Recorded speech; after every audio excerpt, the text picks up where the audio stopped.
The last 3 presidents attended Yale, as did the terrorist expert Paul Bremer III, who governs Iraq for the Bush-Cheney Skull and Bones elite. Members of the Anglo-American Illuminati network also share the same philosophy. They believe in a single, all-powerful superstate, which is governed by a single world leader. If the Illuminati were successful, and their dream would come true, it would be a virtual hell on earth. That is what the New World Order is all about. It's a living hell. It's Orwell's worst dream and nightmare.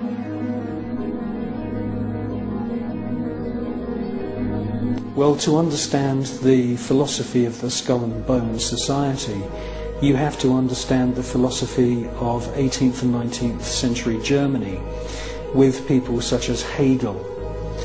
Now, the dialectic system, the dialectical political system, was not devised by Karl Marx. It was actually developed by Hegel, Fichte, and also contributed to by Kant.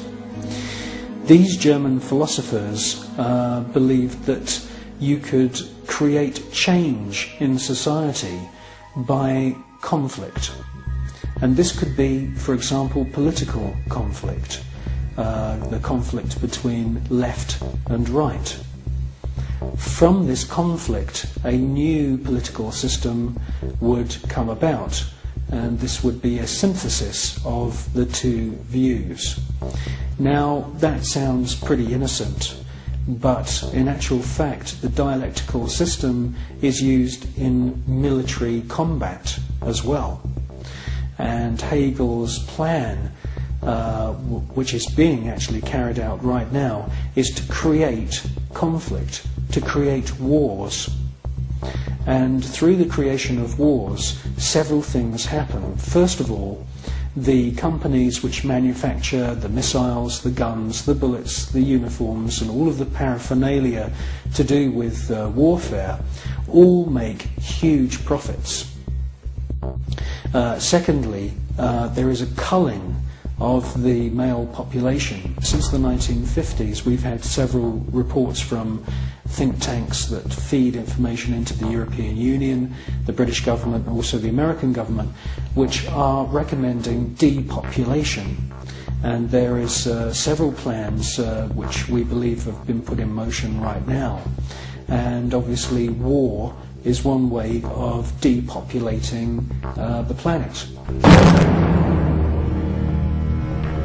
Now, in addition to creating false conflict and engineered wars, the Hegelian philosophical system, which is being followed by the Skull and Bones Society at Yale and also the group at All Souls College at Oxford University, the Hegelian system also requires complete and utter obedience from everyone in society.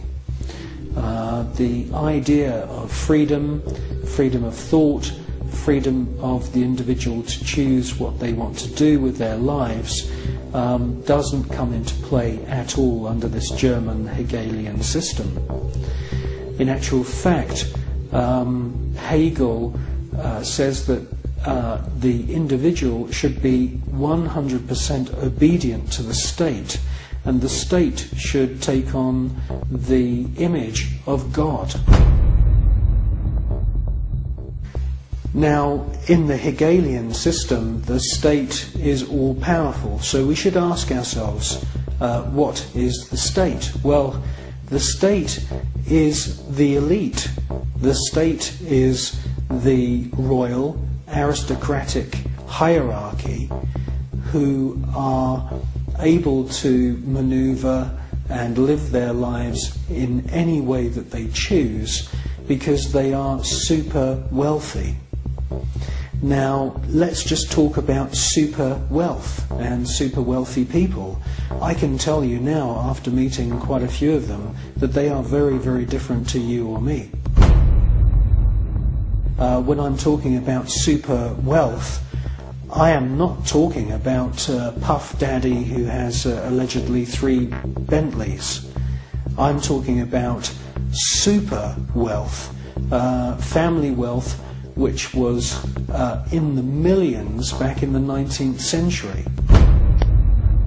Now, when we look at this hierarchy of aristocrats and royal families around the world, we can see that they are the state. They are the people that the robots, I call them robots, the civil servants who run the machinery of the state. It is the civil servants who swear allegiance to this elite. When you join the British Civil Service, you do not swear an oath to serve the British people. You swear an oath to serve the monarch. It's the same when you become a spy. When you join MI5 or MI6 or any of the other DI or MI agencies, and there's many of them run by the British government, you are swearing allegiance to serve the reigning monarch, not the British people.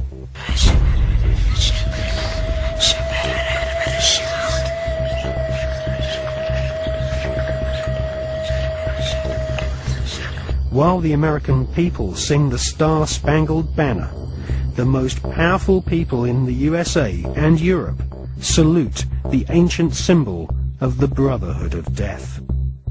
In the book, Who's Who of America's Elite, the author has found that the Order of the Skull and Bones encourages its members to intermarry, thus keeping their spectacular wealth all in the family.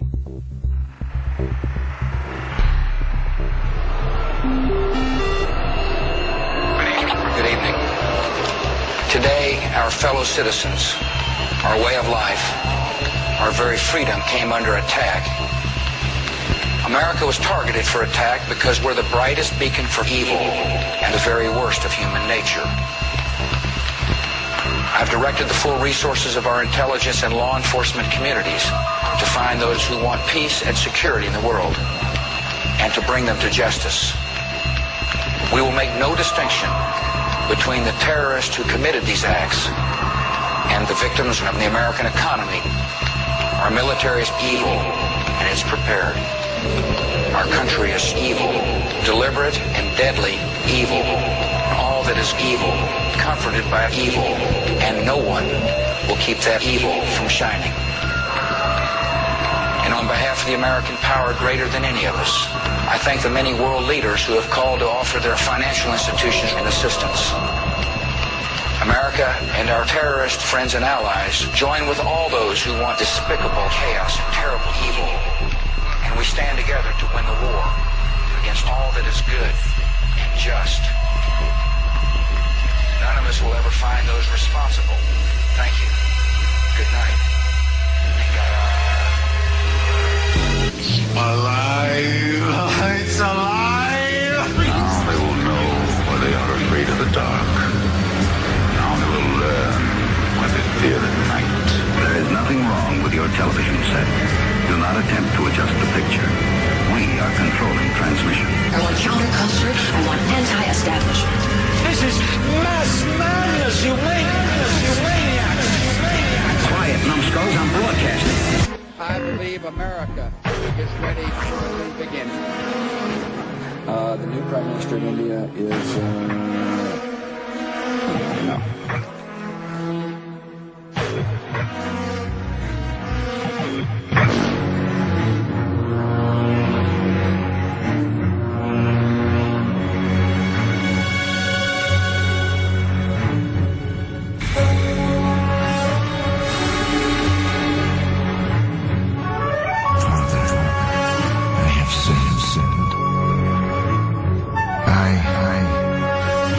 I have killed